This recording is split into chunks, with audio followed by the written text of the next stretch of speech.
आज के अंक में एक बार फिर से जिक्र है लियो टॉल्स्टॉय का। केवल एक ही स्थायी क्रांति हो सकती है, एक नैतिक क्रांति, आंतरिक मनुष्य का पुनर्जन्म। ये क्रांति कैसे घटित होगी कोई नहीं जानता है कि ये मानवता में कैसे घटित होगी, लेकिन हर व्यक्ति इसे अपने भीतर स्पष्ट रूप से महसूस करता है। और फिर भी हमारी दुनिया में हर कोई मानवता को बदलने के बारे में सोचता है और कोई भी खुद को बदलने के बारे में नहीं सोचता। ये महान विचार है काउंट लेव निकोलाइविच टॉल्स्टॉय का, यानी कि प्रख्यात रूसी उपन्यासकार और दार्शनिक तथा नैतिक ग्रंथों के लेखक लियो टॉल्स्टॉय का, जिनका जन्म हुआ 9 सितंबर सन 1828 में यास्निया पोलियाना रूसी साम्राज्य में, जिनके माता पिता काउंट निकोलाई इलियच टॉल्स्टॉय और काउंटेस मारिया टॉल्स्टॉय थे।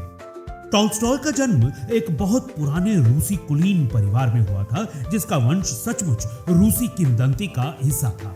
पारिवारिक इतिहास के अनुसार वे अपने वंश वृक्ष का पता इंद्रिस नामक एक महान कुलीन व्यक्ति से लगा सकते हैं, जो भूमध्य सागरीय क्षेत्र को छोड़कर सन 1353 में अपने 2 बेटों के और लगभग 3000 लोगों के दल के साथ यूक्रेन के चेर्निगोव में आया था। उसके वंशज को तब मॉस्को के वसीली द्वितीय ने टॉल्स्टीन उपनाम दिया था, जिसका अर्थ है मोटा, जिसने परिवार के नाम को प्रेरित किया।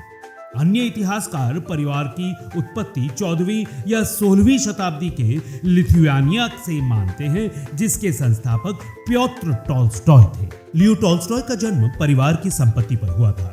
वे काउंट निकोलाई इलियच टॉल्स्टॉय और उनकी पत्नी काउंटेस मारिया टॉल्स्टॉय के 5 बच्चों में से चौथे थे।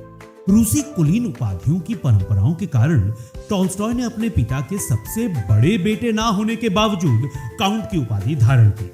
जब वे महज 2 वर्ष के थे तब उनकी मां की मृत्यु हो गई, और जब वे 9 वर्ष के थे तब उनके पिता की मृत्यु भी हो गई। इसलिए उनका और उनके भाई बहनों का पालन पोषण बड़े पैमाने पर अन्य रिश्तेदारों ने ही किया।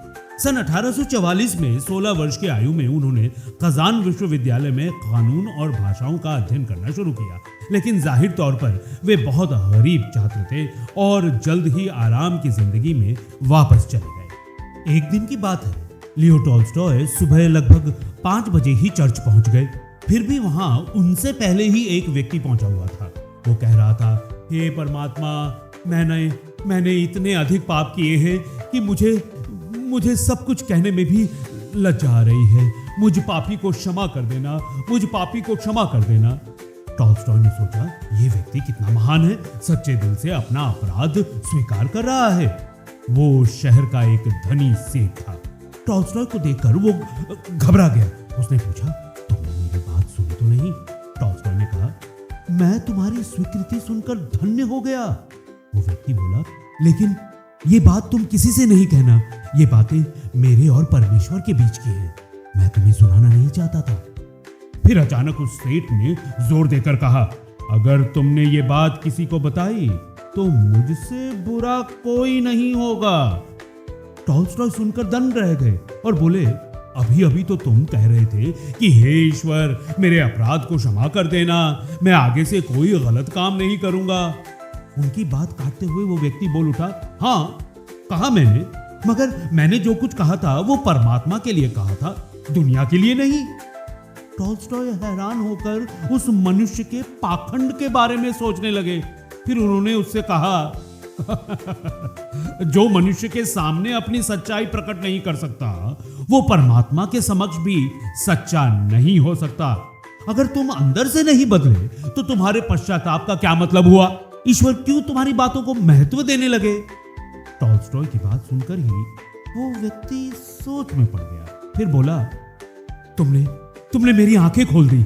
मैं अनजाने में ही ईश्वर को धोखा देने चला था।